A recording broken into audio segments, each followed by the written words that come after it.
Hello दोस्तों, आज की इस वीडियो में हम देखेंगे शक्ति तथा वेग में संबंध। तो शक्ति और वेग में क्या संबंध होता है, क्या रिलेशन होता है, इस वीडियो में हम बहुत ही अच्छे से समझेंगे और मैं आशा करता हूं कि आपको वीडियो के अंत तक बहुत ही अच्छे से समझ में आ जाएगा।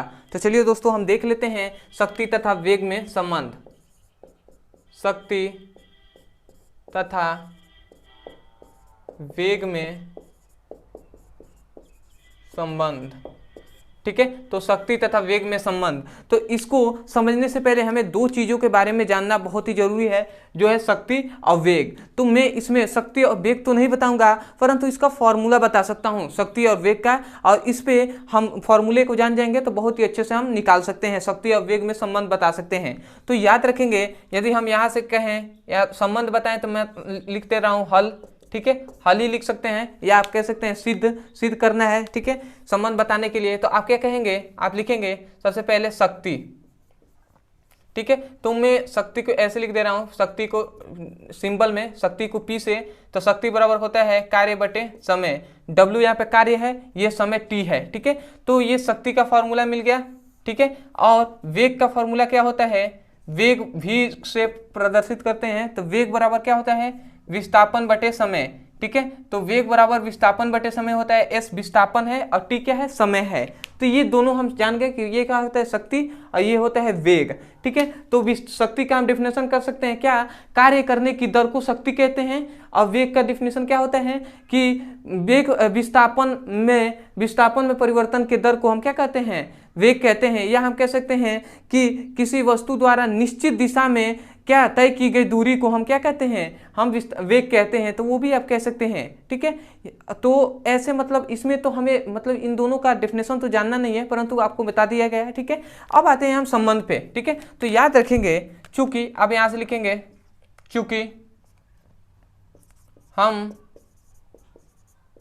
जानते हैं, अब भैया हम क्या जानते हैं कि कार्य बराबर क्या होता है, कार्य, तो हम कार्य बराबर W इक्वल टू लिख दे रहे हैं यहाँ पे। W इक्वल टू क्या होता है, कार्य बराबर होता है बल गुणे विस्थापन। ठीक है, बल गुणे विस्थापन होता है कार्य बराबर। और हम ये भी जानते हैं, और फिर से लिखेंगे, चूंकि हम जानते हैं,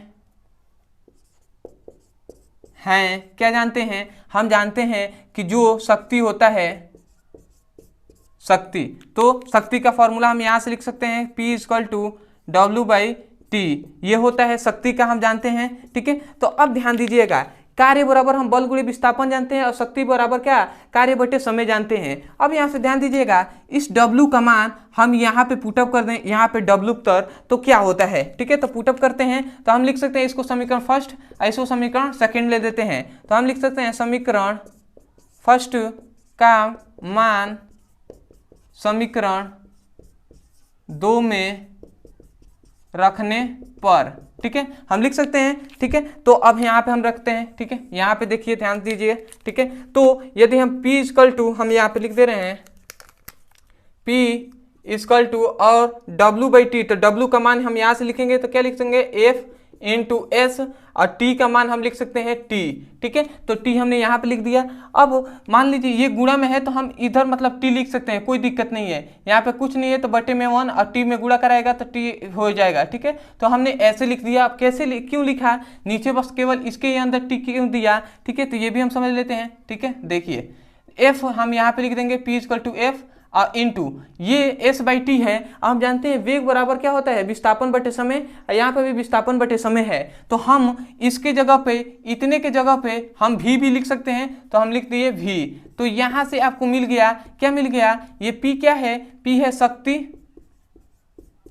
और ये क्या है, F क्या है, बल है, और V क्या है, वेग है। ठीक है, तो ये आपको रिलेशन मिल गया। ठीक है, देखिए शक्ति तथा वेग में संबंध हमें बताना था, तो शक्ति यहाँ पे है और वेग यहाँ पे है, तो ये आपका संबंध हो गया। ठीक है, तो आप लिख सकते हैं प्रूफ ठीक है, या आप रिलेशन लिख सकते हैं।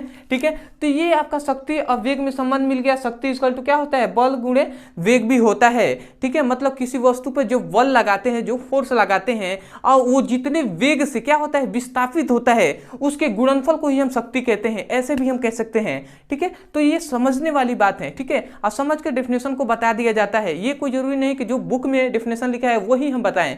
ठीक है, तो ये कोई जरूरी नहीं होता है। तो सबसे पहले आप इसका स्क्रीनशॉट ले लीजिए। तो आशा करते हैं दोस्तों कि बहुत ही अच्छे से आपको समझ में आ गया होगा शक्ति किसे कहते हैं। ठीक है, और जो शक्ति और वेग में क्या संबंध होता है। ठीक है, तो उम्मीद करता हूं बहुत ही अच्छे से समझ में आ गया होगा। तो मैं यही कहूंगा कि यदि आप हमारे चैनल पर नए आए हैं तो चैनल को सबसे पहले चैनल को सब्सक्राइब कर लीजिए, और जब चैनल को सब्सक्राइब कीजिएगा तो हमें कमेंट सेक्शन में जरूर बताइएगा कि आपको वीडियो कैसा लगा, या कुछ नहीं तो हाय हेलो या जो कुछ भी आपको लगा वो आप हमें बता सकते हैं। ठीक है, इससे हमें ये पता चलेगा कि आपने चैनल को सब्सक्राइब किया है और आप हमारे चैनल पर आए थे, वीडियो को देखे हैं। ठीक है, तो ये हो गया। और दूसरी बात, यदि आपको कोई भी टॉपिक फिजिक्स केमिस्ट्री बायोलॉजी के संबंध में कोई भी topic class 9th 11th 12th, ठीक है, तो आप उस टॉपिक का नाम लिख सकते हैं यूट्यूब पर, और अंत में हमारे चैनल का नाम लिख सकते हैं। वीडियो वहां से भी मिल जाएंगे, आप वहां से भी जाकर अच्छे से पढ़ाई कर सकते हैं और अपने सुंदर से नोट्स बना सकते हैं। तो चलिए दोस्तों, आज के लिए इतना ही, मिलते हैं अगले वीडियो में। तब तक के लिए धन्यवाद। जय हिंद, जय भारत।